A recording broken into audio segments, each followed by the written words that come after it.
Vous rêvez de voir des nébuleuses et des galaxies dans toute leur splendeur? Entre vos mains, le réflecteur lumineux Leeuwenhoek New Skyline Plus avec une ouverture de 130 mm.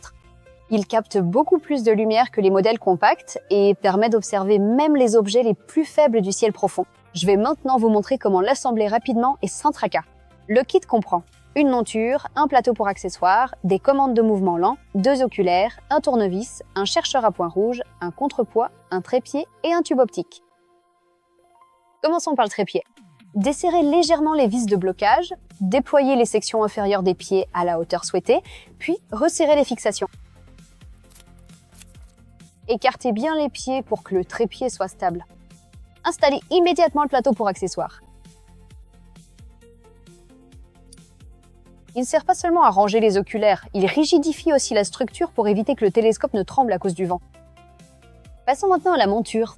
Prenez la monture équatoriale, placez-la sur la plateforme du trépied et fixez-la solidement en vissant la vis de blocage dans l'orifice inférieur. C'est la base sur laquelle reposera tout le tube optique. Et voici maintenant une étape importante, le contrepoids. Il est nécessaire pour éviter que le télescope ne bascule et pour qu'il puisse pivoter facilement. Glissez le contrepoids sur l'axe jusqu'à environ la moitié. Ensuite, maintenez le contrepoids d'une main et de l'autre, insérez l'axe du contrepoids dans l'orifice fileté de la monture et serrez fermement.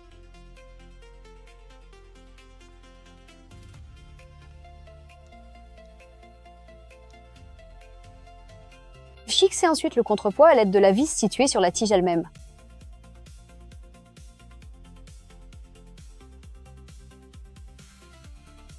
Passons maintenant aux molettes de réglage fin.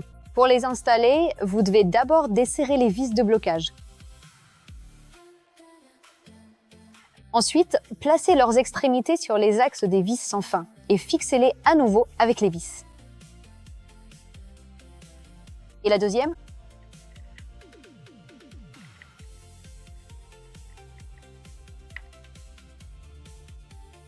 Vérifions.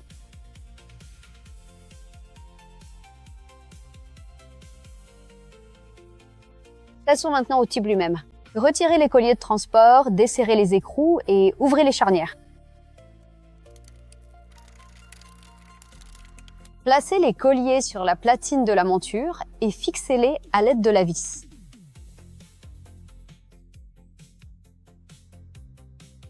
Trouvons maintenant le centre d'équilibre du tube. Positionnez-le de manière à ce que le centre de gravité se trouve exactement au milieu entre les colliers. Fermez les charnières des colliers autour du tube et serrez les vis, mais sans forcer, afin de pouvoir encore légèrement déplacer le tube lors de l'équilibrage. Installez maintenant le chercheur à points rouges. Insérez son support dans l'emplacement prévu sur le tube et serrez la vis de fixation. Pour allumer le chercheur, tournez le réglage de luminosité dans le sens des aiguilles d'une montre jusqu'au clic. Il reste plus que les dernières finitions. Desserrez les vis de blocage sur le porte-oculaire, retirez le bouchon en plastique et insérez l'oculaire. Serrez les vis de blocage pour éviter que l'oculaire ne tombe. Tout est prêt pour vos aventures astronomiques. Et n'oubliez pas la règle principale, ne dirigez jamais le télescope vers le Soleil sans un filtre spécial. C'est dangereux pour la vue et il ne faut même pas regarder dans le chercheur. Je vous souhaite des nuits claires et des découvertes éclatantes.